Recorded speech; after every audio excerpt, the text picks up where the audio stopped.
Muy buenas tardes, sean todos bienvenidos. El Tribunal Superior de Justicia del Estado de México y su Escuela Judicial, a través de la Unidad Académica Tlalnepantla, tienen el honor de concluir las actividades del Programa de Difusión de la Cultura Jurídica 2025.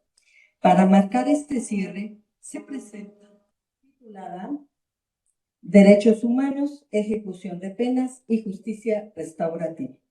Para ello, contamos con el privilegio de la participación de la doctora en Derecho, Diana Yasmín Cuevas, mediadora, conciliadora y facilitadora del Centro de Mediación y Justicia Restaurativa de Tlalnepantla de Vaz, Estado de México, a quien recibimos con un cálido y merecido aplauso. A continuación, me permitiré dar lectura al resumen curricular de nuestra distinguida ponente. La doctora en Derecho Diana Yasmín Cuevas es mediadora, conciliadora y facilitadora del Centro Regional de Mediación, Conciliación y Justicia Restaurativa del Poder Judicial del Estado de México, académica en la especialidad de Justicia para Adolescentes en la Escuela Judicial del Poder Judicial del Estado de México. Profesora de asignatura A, Universidad Nacional Autónoma de México, Facultad de Estudios Superiores, Acatlán. Seminario Sistema Penal Mexicano, Derecho Procesal Penal, Criminología. En su formación académica, licenciada en Derecho por la Universidad Dr. Emilio Cárdenas. También cuenta con la maestría en Ciencias Penales por la Facultad de la Universidad Autónoma de Barcelona y doctorada en Derecho por la Facultad de Estudios Superiores Acatlán, UNAM. En su formación complementaria y certificaciones, curso intensivo Nueva Ley de MASCS, Central Estatal de Mediación y Conciliación y Justicia Restaurativa del Poder Judicial del Estado de México 2024. Cibermediadora México International Council of Online Dispute Resolution, junio del 2020. Curso en línea, los derechos de la infancia y el acceso a la justicia de la Suprema Corte de Justicia de la Nación en el 2020. Finalmente, y con gran respeto, cedemos el uso de la voz a la doctora Diana Yasmín Cuevas. Pues muy buenas tardes y muchas gracias a todos ustedes por estar esta tarde compartiendo conmigo este espacio que en lo particular pues es de gran interés para mí en la actividad cotidiana como mediadora. Y bueno, quisiera iniciar dando un agradecimiento especial a nuestro presidente del Tribunal Superior de Justicia del Estado de México, al magistrado Héctor Macedo García, a la Dirección General de la Escuela Judicial del Poder Judicial del Estado de México, a la Dirección General del Centro Estatal de Mediación, a la doctora Verónica Hernández, y por supuesto a la maestra Norma Fernández por esta atenta y amable invitación. Y bueno, sin más preámbulo, pues yo quisiera iniciar esta disertación o esta conferencia que decidí denominar Derechos Humanos, Ejecución de Penas y Justicia Restaurativa, derivado de un asunto particular que llegó a mediación y que me hizo reflexionar sobre la importancia de poder utilizar la justicia restaurativa ya en asuntos en donde se ha dictado una sentencia condenatoria y donde pues se vuelve la necesidad de reconocer estos derechos humanos tanto para las víctimas como para los sentenciados, ya en un proceso pues que ha finalizado con una sentencia condenatoria. Para ello, pues me gustaría que esta pequeña charla la pudiéramos dividir, o yo la quisiera dividir en tres partes.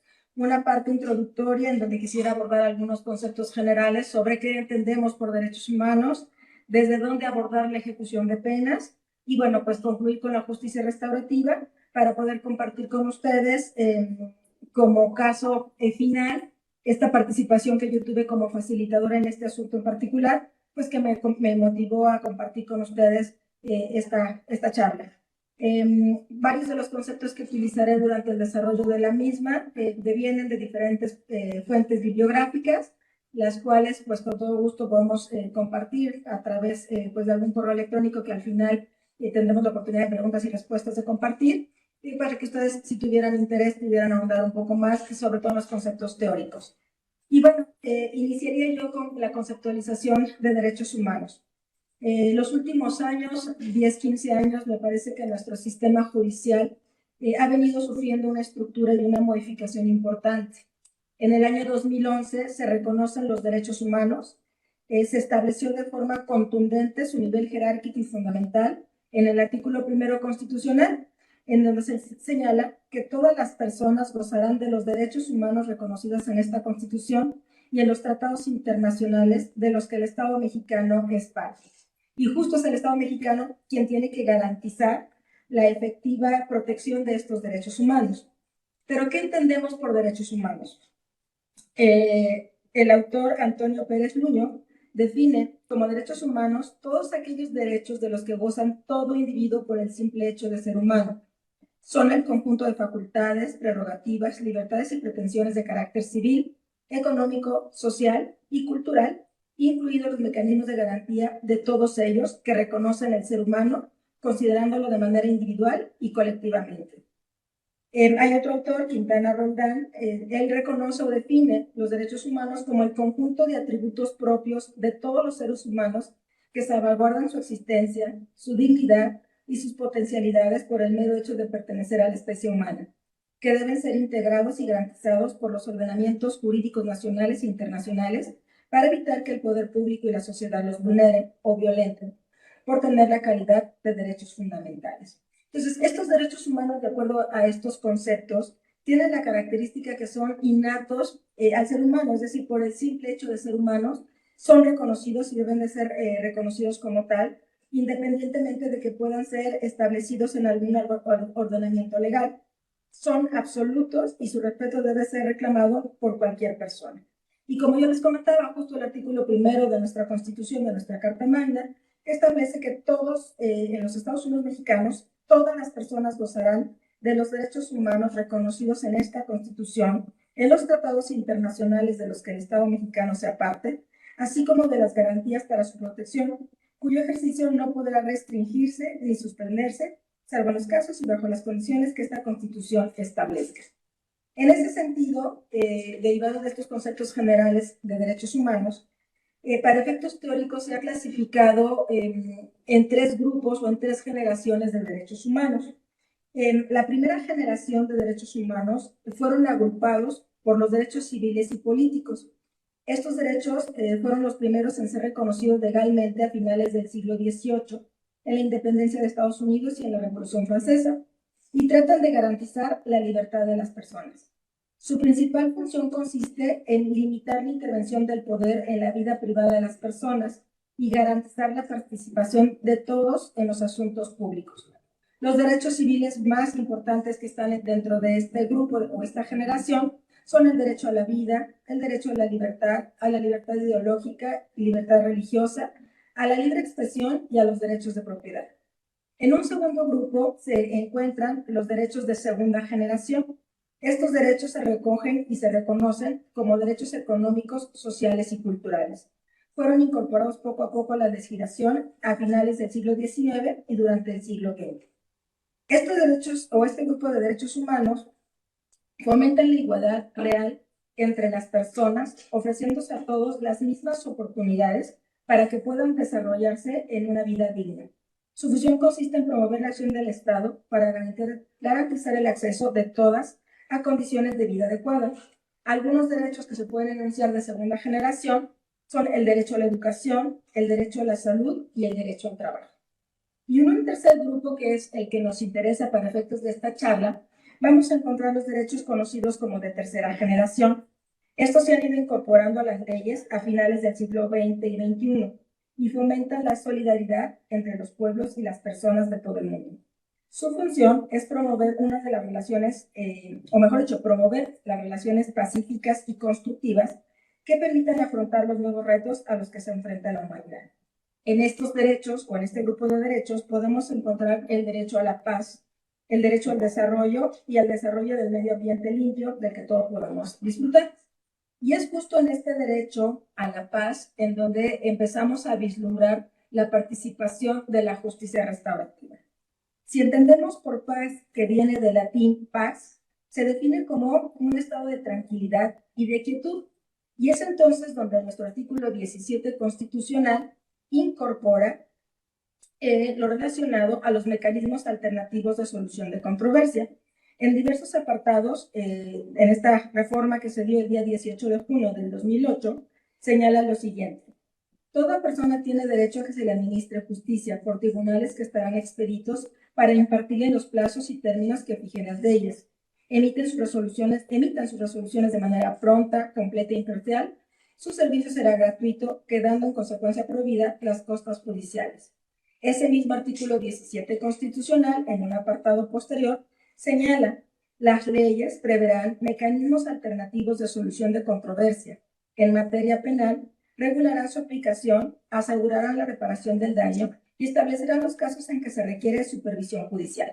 Es pues aquí en este apartado en donde encontramos que los mecanismos alternativos de solución de controversias forman parte de una generación de derechos humanos, en particular de los derechos humanos de la tercera generación, por los argumentos que yo compartía con ustedes.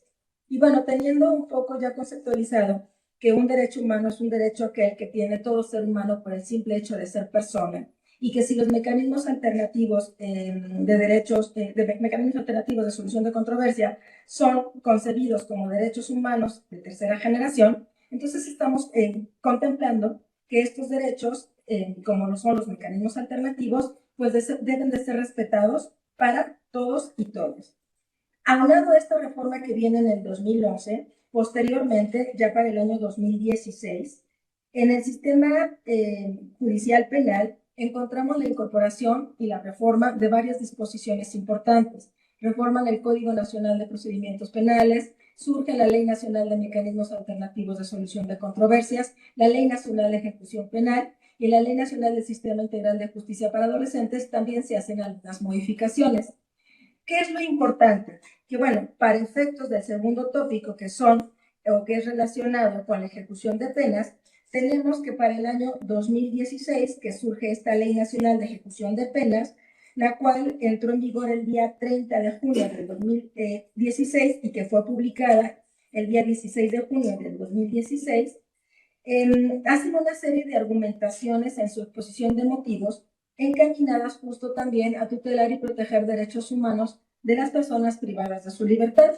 En lo particular, me llamó mucho la atención una resolución u observación, mejor dicho, que emitió la Comisión Nacional de Derechos Humanos en junio del 2011, mucho antes de la publicación de la ley, en donde la tercera visitaduría señaló que de 419 centros de reinserción, 100 de ellos estaban controlados por el autogobierno, y concluye que todas las personas privadas de libertad tienen derechos y que estos derechos deben de ser garantizados y tutelados por el Estado. Y es aquí entonces donde entra la parte ya de la ejecución de sanciones. Con motivo de la reforma, pues además de la intervención de diversos jueces durante el proceso, tenemos a los jueces orales, a los jueces de control, que una vez que un juez oral dicta una sentencia condenatoria, entra la intervención de un tercer juez, que es el juez de ejecución de penas. Los jueces de ejecución de penas, con base en la Ley Nacional de Ejecución Penal, tienen una serie de atribuciones, obligaciones y garantías para las personas privadas de libertad. Pero la parte importante, creo yo, para efectos de esta charla, son la parte de los beneficios preliberacionales. La propia ley señala principalmente tres beneficios. Habla sobre la libertad condicionada en el artículo 136 de dicha ley, de la libertad anticipada en el artículo 141 de dicha ley, y en la preliberación por criterios de política penitenciaria en el artículo 146. La característica particular de estos beneficios es que para que el sentenciado pueda tener acceso a los mismos, tiene que haber hecho pago de la reparación del daño. Y es ahí donde entra el tema colateral, que es de la justicia restaurativa.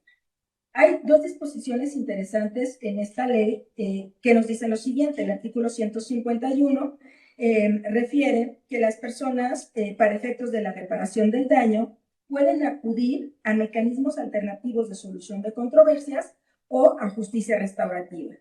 Y el artículo 156 también nos señala que puede o debe de haber liquidación de la reparación del daño. Pero lo más interesante es que estas disposiciones nos señalan que ninguna persona sentenciada puede no tener acceso a estos beneficios por falta de capacidad económica. Y es aquí donde me parece que empieza a tener mucho sentido la importancia de reconocer como derecho humano el acceso a la justicia restaurativa en ejecución de penas. Y lo comento por lo siguiente.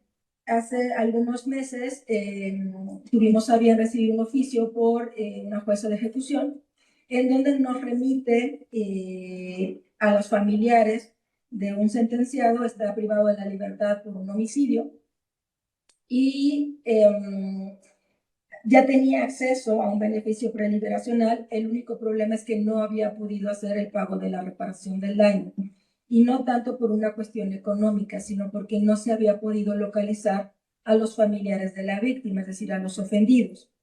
Canalizan mediante oficio a las partes al centro de mediación.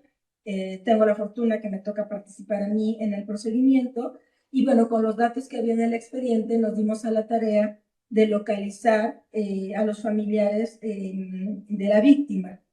Ellos, una vez que conocieron las bondades que tienen los procedimientos de justicia restaurativa, decidieron participar en el procedimiento de mediación y pudimos hacer un acuerdo reparatorio o un plan de pagos para la reparación del daño. Esto con el sentido de que pudiera acceder justo a este beneficio y este chico, ese mismo día, nosotros lo entrevistamos un lunes.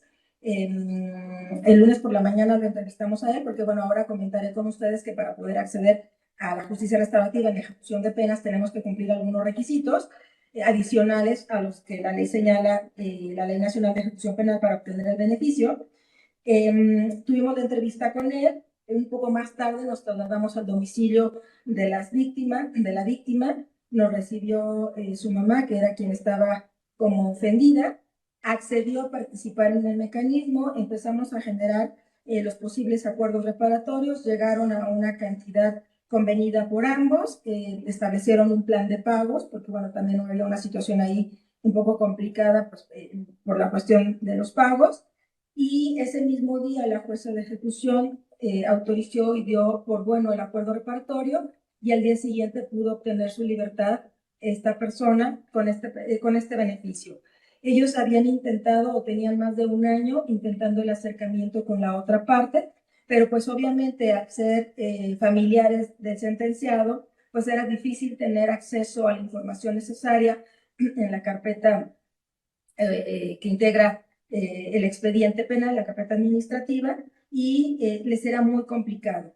A lo que voy es que seguramente como este hay muchos asuntos de personas que están privadas de su libertad, que ya tienen una sentencia condenatoria y que en términos de la ley pues tienen el beneficio o la posibilidad de acceder a estos beneficios preliberacionales que además pues disminuirían importantemente, impactan de manera importante en uno de los problemas graves que tiene pues, la mayoría de los centros de prevención y reinserción social, pues que es el hacinamiento, ¿no? Y que al final va a cumplir con los objetivos que tiene la justicia restaurativa.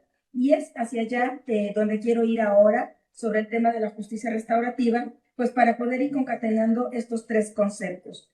No quisiera adelantar o avanzar un poco sin comentarles que reforzando esta idea de que los mecanismos alternativos de solución de controversias son un derecho humano, ya la Suprema Corte de Justicia de la Nación emitió una tesis, la 3.2.0C6K, en donde se publicaba en el Seminario Judicial de la Federación en octubre del 2013, en donde señala que el acceso a los mecanismos alternativos de solución de controversia como derechos humanos goza de la misma dignidad que el acceso a la jurisdicción del Estado. Y señala lo siguiente.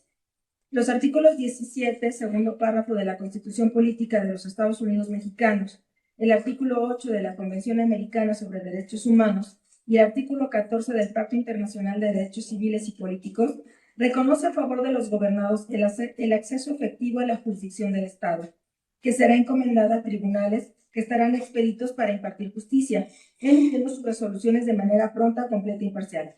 En este sentido, La Constitución Federal en el artículo 17, cuarto párrafo, va más allá y además garantiza el acceso a los tribunales previamente establecidos. Reconoce como derecho humano la posibilidad de que los conflictos también puedan ser resueltos mediante los mecanismos alternativos de solución de controversia, siempre y cuando estén previstos por la ley. Ahora bien, en cuanto a los mecanismos alternativos de solución de controversias, se rescata la idea de que son las partes las dueñas de su propio problema, litigio, y por tanto, ellas son quienes deben decidir la forma de resolverlo, por lo que pueden optar por un catálogo amplio de posibilidades en las que el proceso es una más. Los medios alternativos consisten en diversos procedimientos mediante los cuales las personas pueden resolver sus controversias sin necesidad de una intervención jurisdiccional y consisten en, señala, negociación, mediación, conciliación y arbitraje. En este sentido, entre las consideraciones expresadas en la exposición de motivos de la reforma constitucional al mencionado artículo 17 del 18 de junio del 2008, se estableció que los mecanismos alternativos de solución de controversias son una garantía de la población para el acceso a una justicia pronta y expedita. Permitirán, en primer lugar, cambiar el paradigma de la justicia restaurativa, propiciarán una participación más activa de la población para encontrar otras formas de relacionarse entre sí, donde se privilegie la responsabilidad personal, el respeto al otro y la utilización de la negociación y la comunicación para el desarrollo colectivo. Ante tal contexto normativo, debe concluirse que la tutela, como los mecanismos alternativos de solución de controversias, se establecen en el mismo plano constitucional y con la misma dignidad y tiene como objetivo idéntica finalidad, que es resolver los diferendos entre los sujetos que se encuentran bajo el imperio de la ley en el Estado mexicano. Esto pues viene a reforzar esta parte que yo les decía en el sentido de que los mecanismos alternativos, y bueno, ahora voy a abrir un espacio también para hacer la comparativa con la justicia restaurativa, son derechos humanos, ¿no? Ya teníamos pues esta descripción del catálogo de derechos humanos por generaciones, que estoy convencida de que al ser mecanismos que propician la paz, forman parte pues de estos de tercera generación, y haciendo el símil pues con la ejecución de penas y con esta posibilidad de reconocer este derecho humano y el acceso a la justicia tanto a las personas víctimas ofendidas y como a los sentenciados, para poder obtener una efectiva reparación del daño y una reinserción social. En ese sentido, quisiera ahora abordar el tema sobre la justicia restaurativa. Ha habido una discusión muy interesante en los últimos años si hablar de justicia restaurativa y de mecanismos alternativos es lo mismo. La justicia restaurativa surge en el seno del ámbito penal. El objetivo de la justicia restaurativa es, como su nombre lo dice, restaurar las relaciones rotas por el delito. En el ámbito penal, lo que se tenía como parte fundamental en la impartición de justicia era una justicia retributiva, es decir, el legislador lo que había venido haciendo durante muchos años es, ante la infracción de una norma penal, pues tiene que haber un castigo, es decir, si tú cometes un delito, la consecuencia legal es la imposición de un castigo. Y uno de los derechos fundamentales de los seres humanos, pues, es la libertad. Y entonces, ¿con qué te castigo? Pues con la privación de la libertad. La tendencia es, en la justicia retributiva, castigar más. Es decir, entre más años de prisión imponga una conducta, pues más severo es el castigo. El problema es que en esta prevención general del delito no se está cumpliendo con el objetivo, porque tenemos personas que están privadas de la libertad, sentenciadas, a veces hasta cuando uno lo escucha 180 años, pues es imposible que una persona pueda alcanzar un nivel de vida máximo, promedio estamos entre los 70, 80, 90 años promedio de vida, y pues estas penas finalmente se vuelven pues de difícil cumplimiento, ¿no? Entonces, se dieron a la tarea o se observó que esta justicia retributiva no estaba cumpliendo con todo, con los fines que el derecho penal o para lo que el derecho penal fue creado, y parte una nueva paradigma o una nueva forma de ver la justicia a través de la justicia restaurativa o restauradora, en donde nos dice, oye, a ver, sí está bien que impongas un castigo, pero con la imposición del castigo no se trabajan dos factores sumamente importantes para los partícipes del procedimiento. Para las víctimas no se hace una efectiva reparación del daño y para los sentenciados no existe una efectiva reinserción de la conducta cuando tienen que o cuando cumplen su pena, ¿no? Entonces surge este nuevo paradigma y nos dice, oye, tenemos que ver la justicia de forma distinta. Y el padre de la justicia restaurativa, como seguramente muchos de los que están presentes, que ya han tenido varias formaciones y capacitaciones en procesos de justicia restaurativa, es Howard Serr. Howard Serr señala que la justicia restaurativa es un proceso dirigido a involucrar dentro de lo posible a todos los que tengan interés en una ofensa particular e identificar y atender colectivamente los daños, necesidades y obligaciones derivados de dicha ofensa, con el propósito de sanar y enmendar los daños de la mejor manera posible. Howard Serr dice, la justicia restaurativa requiere que cambiemos los lentes por los cuales miramos el delito. No nada más cambiar cómo lo concebimos, sino también qué preguntas nos hacemos. Dice, sobre todo, la justicia restaurativa es una invitación a conversar con el fin de apoyarnos mutuamente y aprender los unos de los otros. Nos recuerda que, en efecto, todos somos interdependientes, partes de una gran red de relaciones humanas. Y Howard Serr tiene un libro que se llama El pequeño libro de la justicia restaurativa, y él parte de 3 preguntas. Dice, ¿cómo debemos responder como sociedad ante el delito? ¿Cuál debería ser la respuesta ante un crimen o ante un acto de injusticia? ¿Y qué se requiere para hacer justicia? Cuando él habla de estas 3 preguntas, es decir, bueno, tenemos que ver si la justicia retributiva está cumpliendo con sus objetivos o tenemos que buscar otra forma de restaurar el daño. Este concepto de justicia restaurativa surge en 1974 en Canadá, en un caso en Kitchener, Ontario, Canadá, en donde 2 jóvenes causaron un daño a 22 víctimas. Eran unos jóvenes adolescentes que en una noche pues, de diversión, mala diversión, decidieron hacer actos de vandalismo a una calle. Pasaron y rompieron una serie de cristales, dañaron los autos, y el juez que conoció de este asunto decía, bueno, a ver, sí, finalmente vamos a sancionarlos, vamos a castigarlos, pero será suficiente con el castigo para que ellos tengan conciencia de la responsabilidad de sus actos, o tendríamos que buscar otra forma de resarcir o reparar el daño. Entonces, lo que el juez hizo es que los invitó a través de un mecanismo que él desarrolló a que hicieran una reparación efectiva del daño, es decir, hicieron trabajo a favor de la comunidad y además de hacer la reparación económica, tuvieron una participación directa. Este caso se denomina como el caso Elmira y es el primer antecedente de la justicia restaurativa.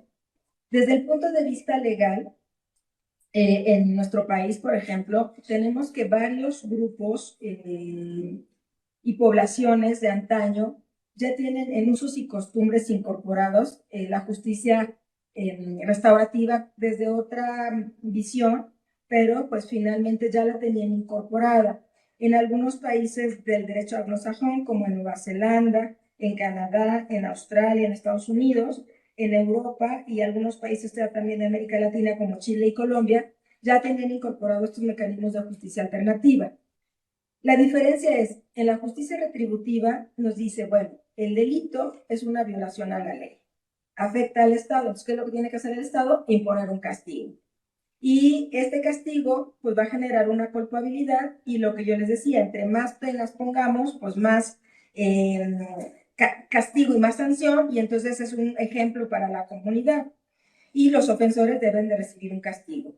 En la justicia restaurativa se ve de forma distinta. Nos dice el delito no solamente es una violación a la ley, es una violación a las personas y a las relaciones entre las personas.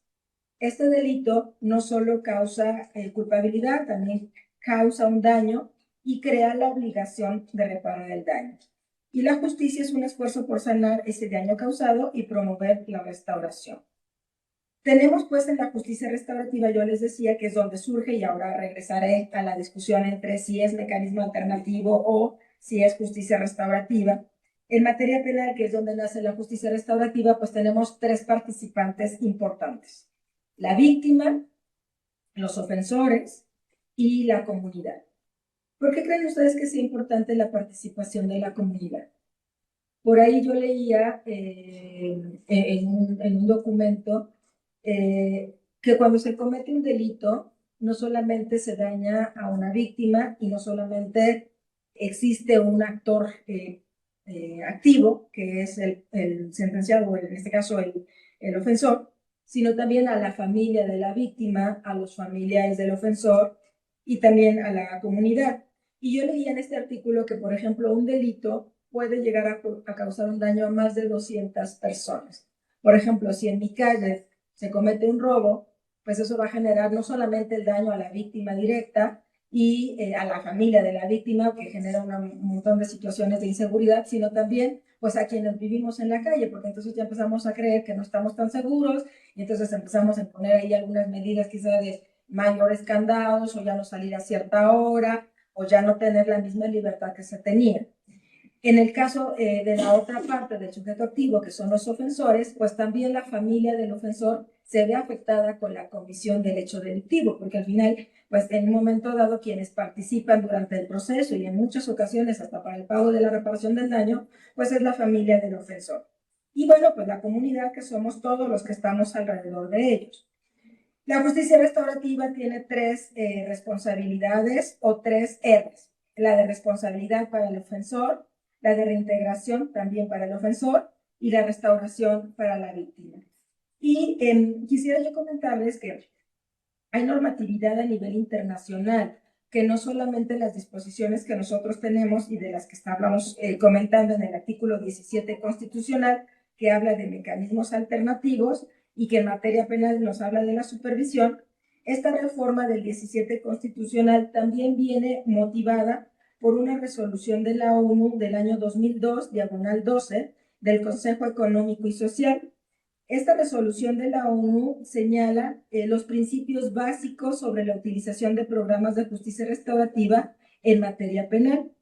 Tiene 5 capítulos, un capítulo de definiciones, un capítulo de cómo utilizar los programas de justicia restaurativa, cómo funcionan los programas de justicia restaurativa, cuál es el desarrollo de estos programas y una cláusula de salvaguardia.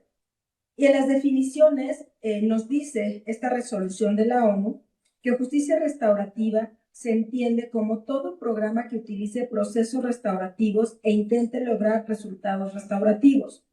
Nos dice, se entiende como proceso restaurativo todo proceso en el que la víctima, el delincuente y cuando proceda cualquier otra persona o miembros de la comunidad afectadas por un delito, participen conjuntamente de forma activa en la resolución de cuestiones derivadas del delito, por lo general con la ayuda de un facilitador.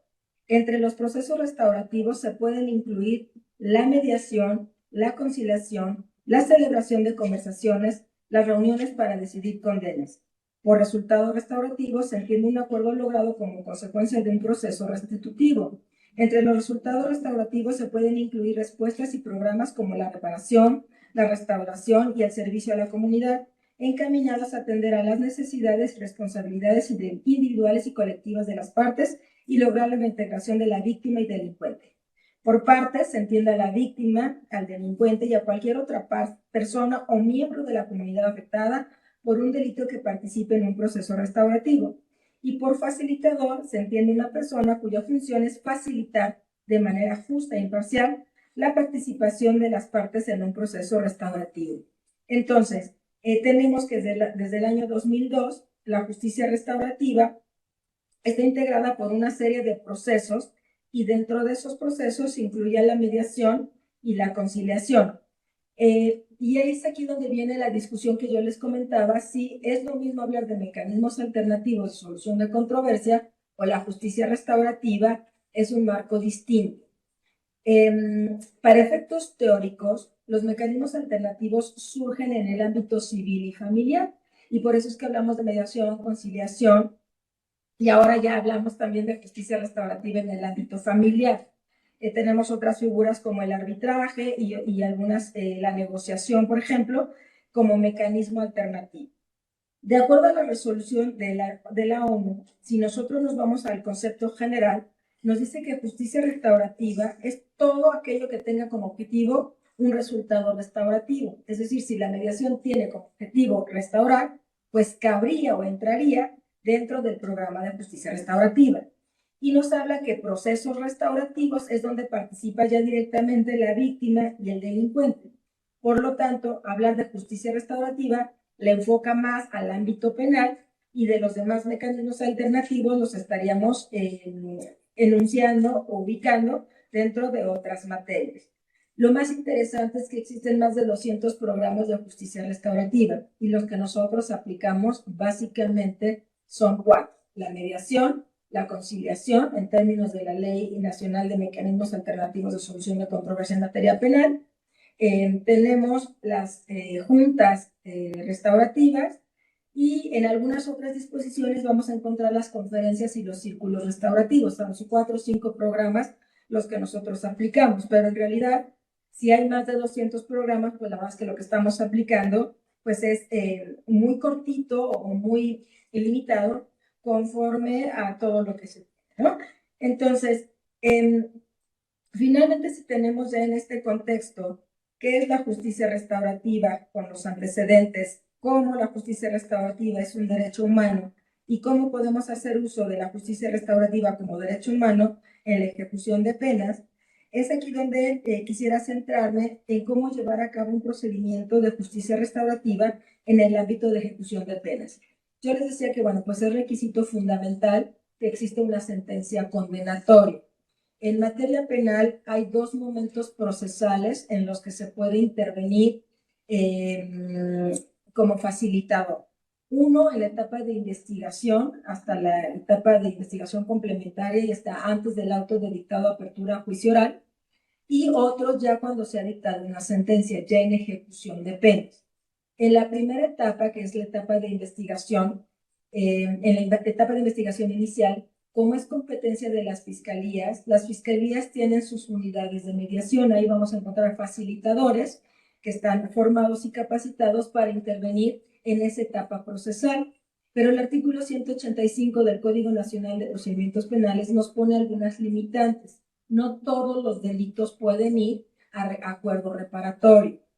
El 185 nos dice, bueno, pueden ir a acuerdo reparatorio los delitos de querella, los delitos donde no haya violencia y pone ahí algunos candados. Si ya hubo un acuerdo reparatorio previo y no se cumplió por parte del ofensor, no puede ir a un nuevo acuerdo reparatorio. Entonces, si estamos en estos supuestos, en etapa de investigación inicial, pues las unidades de la Fiscalía son quienes van a conocer competentes para resolver este tipo de controversias.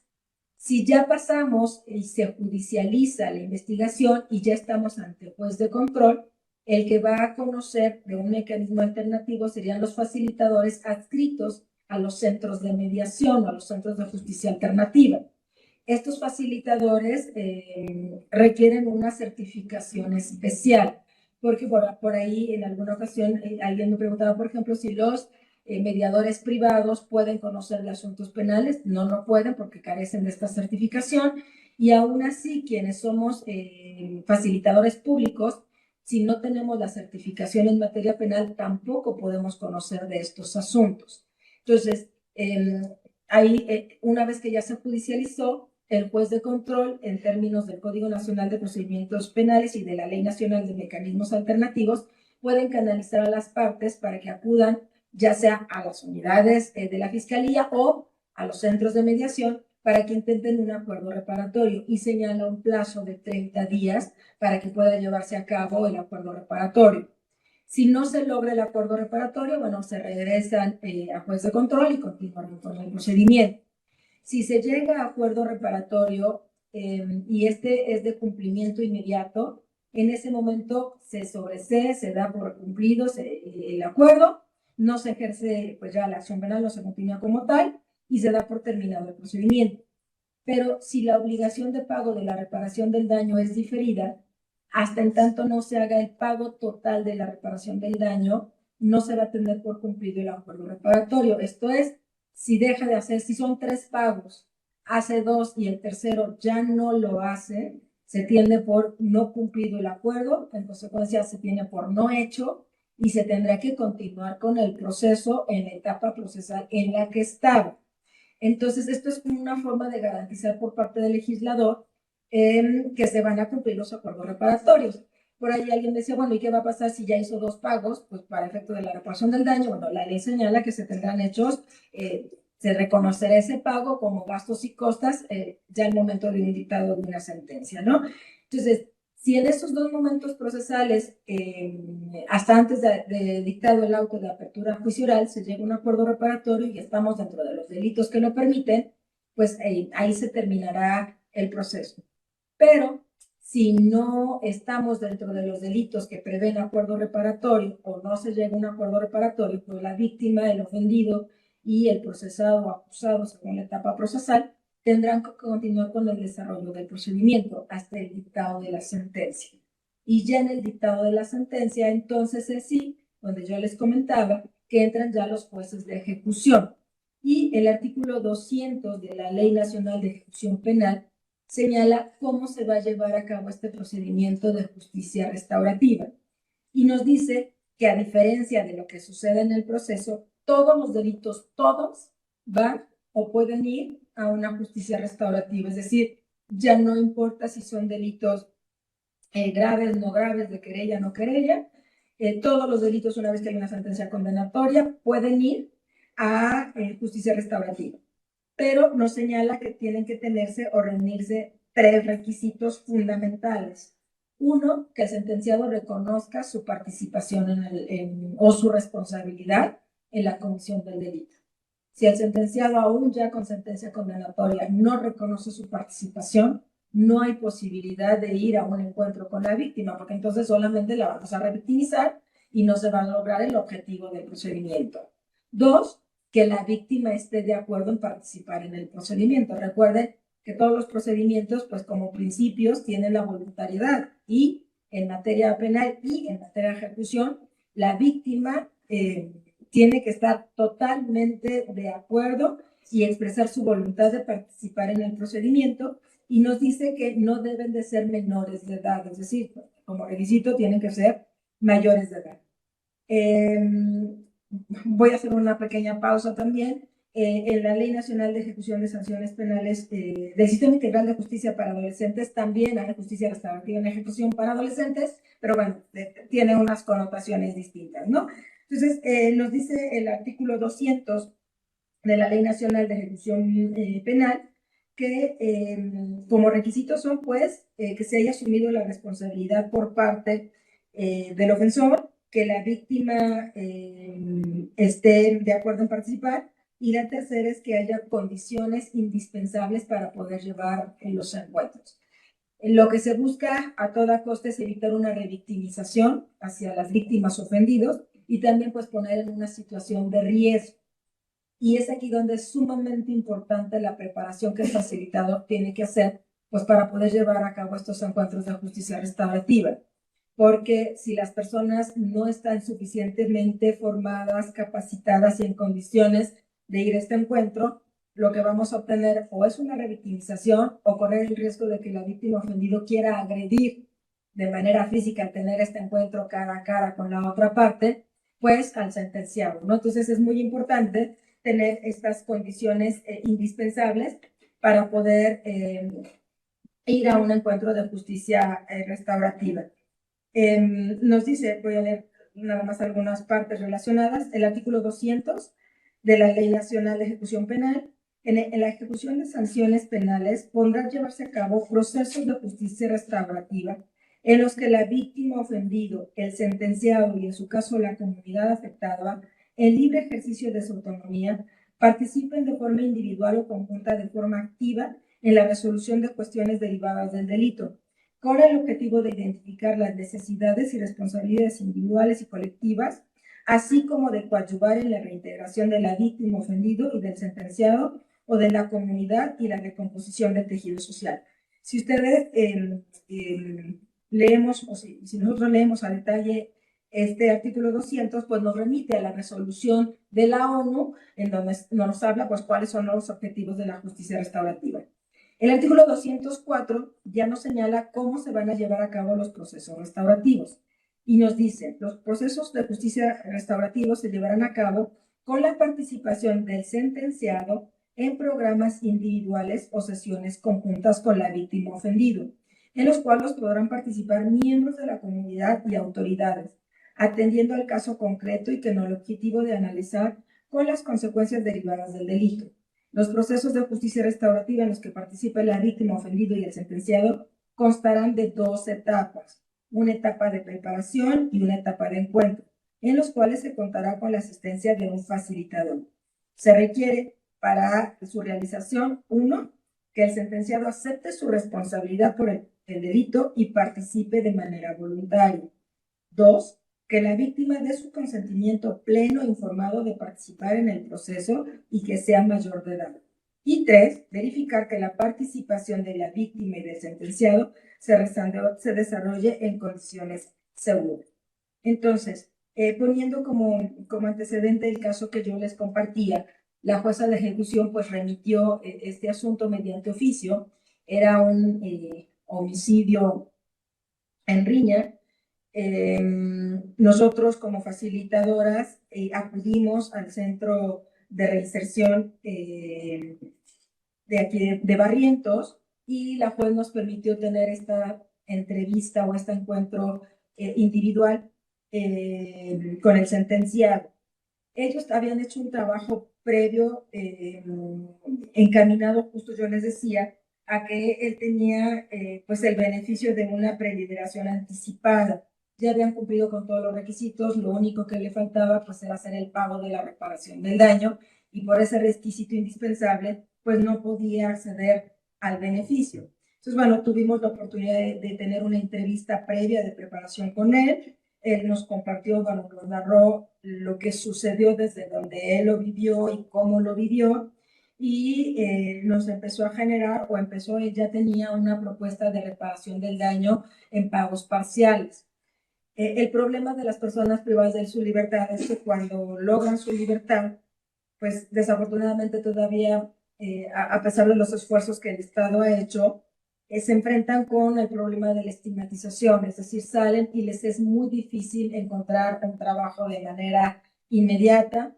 Cuando se reintegran a la comunidad, pues el señalamiento por parte de los vecinos, de la comunidad, de los conocidos, que pues finalmente salió de prisión, les dificulta mucho el poder, pues, de momento tener recursos, aunado con el desgaste económico que vive la familia del sentenciado, pues para la manutención que implica el tener a una persona pues privada de su libertad en este sentido, ¿no? Entonces, él hacía un esfuerzo, hizo una propuesta, un plan de pagos. Yo les decía, previamente, antes de ir al encuentro, ya habíamos pues ubicado y habíamos medio llamado por teléfono y habíamos hecho una mediación vía telefónica con la parte de los ofendidos. Ellos aceptaron, nos dieron su domicilio, nos permitieron acudir a su domicilio ya con la propuesta de reparación del daño, aceptaron la participación y la propuesta que hacía el sentenciado. Al día siguiente tuvimos una reunión ya en el juzgado de ejecución, el tras barandilla y la parte de las víctimas, de los ofendidos del otro lado. Se hizo la propuesta, la aceptaron. Él pues pidió disculpas también simbólicas, pero muy significativas, pues a la madre de la víctima de homicidio, y presentamos el acuerdo reparatorio y se logró con ello pues el acceso a este beneficio de preliberación anticipada, y ese mismo día por la tarde, o sea, alrededor de las 12 de la noche, pudo obtener su libertad. Era un plan un poco complicado de pago porque eran más de 12 mensualidades, pero al final se cumplió ya en libertad, cumplió con su plan de pagos, se hizo una efectiva reparación del daño y sobre todo pues se logró una efectiva, pues creo yo, reinserción por parte del sentenciado, porque si no hubiera sido por la intervención de este mecanismo de justicia restaurativa como derecho humano en la ejecución de pena, seguramente la persona seguiría privada de su libertad sin poder acceder o accesar a este beneficio por una cuestión pues de comunicación, ¿no? Y yo creo que estos aspectos de la justicia restaurativa y de los mecanismos alternativos, al ser procedimientos tan flexibles, pues da pauta para que se puedan hacer muchas cosas siempre dentro del ámbito y del marco legal, que en la rigidez de los procedimientos no se puede, ¿no? Desde que la participación es entre el asesor jurídico y el defensor público y privado, y no se permite mucho la intervención de las víctimas ofendidos, de los sentenciados y los procesados, pues se vuelve más difícil. Y en muchas ocasiones esta justicia retributiva lo único que genera pues es más resentimiento social, porque la gente que cumple penas pues muy largas y que ha vivido pues el rigor y la dificultad de vivir privado de su libertad, pues salen unas condiciones totalmente distintas y es muy complejo la reinserción, ¿no? Entonces, pues la intención pues de que yo pudiera compartir con ustedes estos conceptos es, concluyo que es un derecho humano tener acceso a la justicia restaurativa, a los mecanismos alternativos, que en ejecución de sentencias se puede lograr que muchas personas puedan alcanzar su libertad cumpliendo con un requisito indispensable que es el pago de la reparación del daño, que muchas víctimas y ofendidos puedan también tener acceso a una reparación del daño. Tenemos muchas sentencias en donde las resoluciones están debidamente fundadas y motivadas, pero son inejecutables, incumplibles, o sea, no se puede hacer un pago de la reparación del daño si la persona está privada de la libertad. ¿Cómo va a ser el pago de la reparación del daño? Unas víctimas revictimizadas por el propio sistema y sin tener pues este derecho que la Constitución les da a tener una reparación integral del daño. Y a mí me parece que con estos mecanismos y con la justicia restaurativa es un mecanismo idóneo para poder hacerlo efectivo. Y lo comparto porque ya lo viví, sí se pudo y fue una experiencia pues muy importante para mí y muy gratificante de pues poder participar de manera activa en la vida, impactar en la vida de dos familias que, bueno, pues tuvieron la desfortuna de verse involucradas en un hecho delictivo, pero que al final pues tienen que continuar en condiciones quizá distintas a través de la intervención de estos mecanismos, ¿no? Y bueno, me parece que por cuestiones de tiempo estamos ya sobre el mismo. No sé si haya preguntas aquí para quienes están presentes o a través de quienes nos miran en Facebook. Si tuvieran alguna pregunta que hacer, daríamos pauta pues para dos intervenciones. Adelante. Buenas tardes. Yo tengo una pregunta ¿qué es la ejecución de sentencia? Sí, puede haber ejecución alternativa. Pero siempre y cuando una de esas dos causas sea que la víctima o el ofendido, bueno, en este caso la víctima, esté de acuerdo. ¿Qué sucede si se desconoce ya el paradero, el domicilio, digo, a veces por la situación del delito? Pues se van, no sé, podría ser un secuestro, pues obviamente se van a ir, no van a querer que nadie conozca ya su paradero.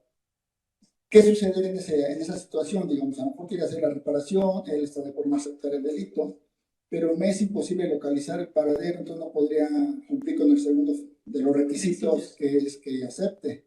¿Ah? Ahí no habría alguna otra forma de poder solucionar, como materia civil, familiar por edicto, publicación, juicio, o sea, alguna situación de esas. Es complicado justo cuando no se puede identificar o no se puede localizar a las víctimas u ofendidos. Hay modelos en otros países, pero bueno, todavía nosotros no alcanzamos o no hemos llegado allá, de sustitución de víctimas o ofendidos.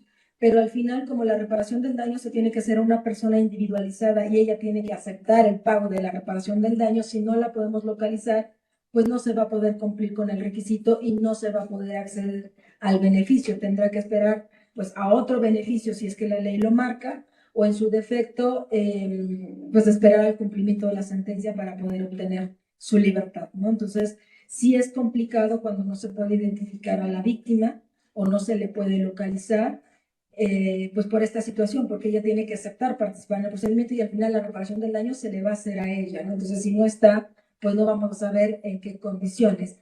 Muchas ocasiones lo que las víctimas quieren es saber por qué ellas, o sea, ya ni siquiera en muchas ocasiones es el pago económico de la reparación del daño, sino saber qué fue lo que sucedió alrededor de la comisión del hecho delictivo.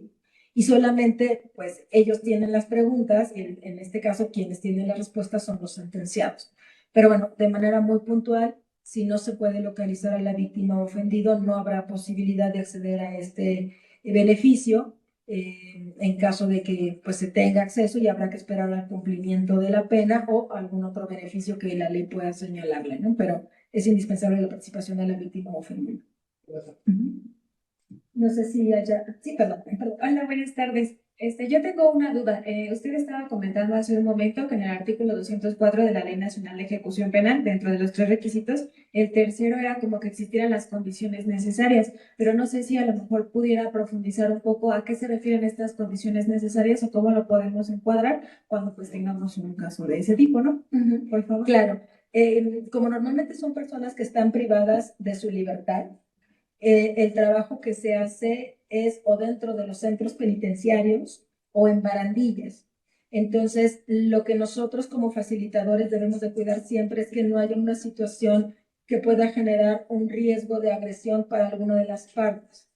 Hay un proyecto bien interesante y voy a dar acá pauta porque nos ha servido y nos ha sido mucha utilidad, que es la mediación penitenciaria.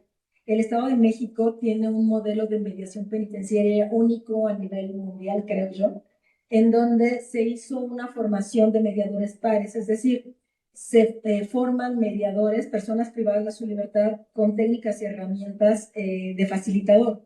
Entonces, ellos intervienen en el conflicto, en la convivencia cotidiana dentro de centros penitenciarios, son mediadores pares.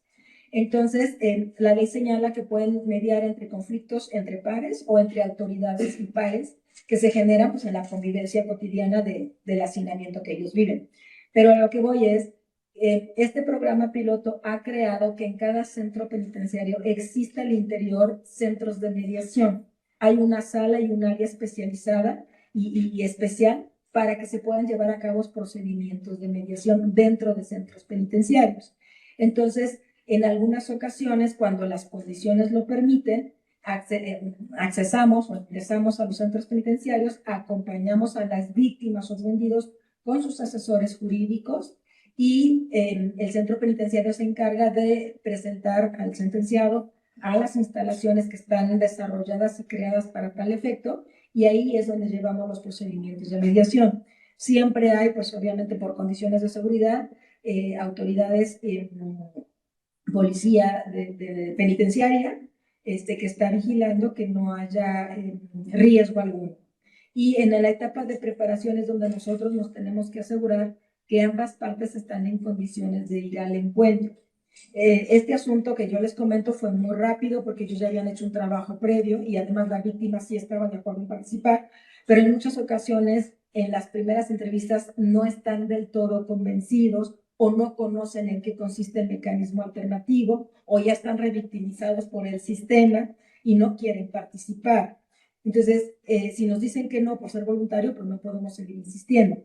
Pero si nos dicen que sí, pero tienen dudas, nosotros les vamos haciendo el acompañamiento en las sesiones previas. Y ya cuando llegamos a la conjunta, tenemos que tener 100% certeza de que no va a haber una situación de riesgo para ninguna de las partes. Que aún así siempre hay la posibilidad, porque no sabemos cómo pueden reaccionar. Por acá ponían el ejemplo de un secuestro. Es muy complicado que una víctima de secuestro pues quiere ir a un encuentro con su ofensor, ¿no? Pero si se hace una buena preparación, que a veces lleva meses llegar a estos encuentros, sí hay posibilidades de ir a este encuentro en ejecución de sentencias, ¿no? Ya decíamos que en delitos como secuestro en proceso no hay posibilidad de ir a acuerdo reparatorio, pero también esta parte que yo les comentaba, se requiere la certificación como facilitador en materia penal para poder acceder y participar en este tipo de procedimientos. Entonces, respondiendo a una pregunta muy concreta, nosotros tenemos la responsabilidad de verificar que los procesos se lleven de manera segura y la propia institución, en este caso el sistema penitenciario, a veces nos brinda, y casi siempre, las condiciones de seguridad y el espacio para poder llevar a cabo estos encuentros.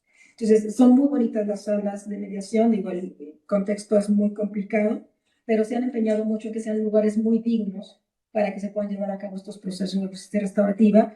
Y a mí me ha sorprendido de verdad los mediadores pares, las personas privadas de libertad, tienen una habilidad para resolver conflictos impresionante. Entonces, el Estado de México, la verdad es que tiene este proyecto único, creo yo, este modelo único, porque hay otros estados en donde los facilitadores entran a hacer mediación al interior del penal por conflictos de convivencia. Acá no, acá son las personas privadas de libertad formadas como facilitadores, como mediadores pares, quienes intervienen en el conflicto.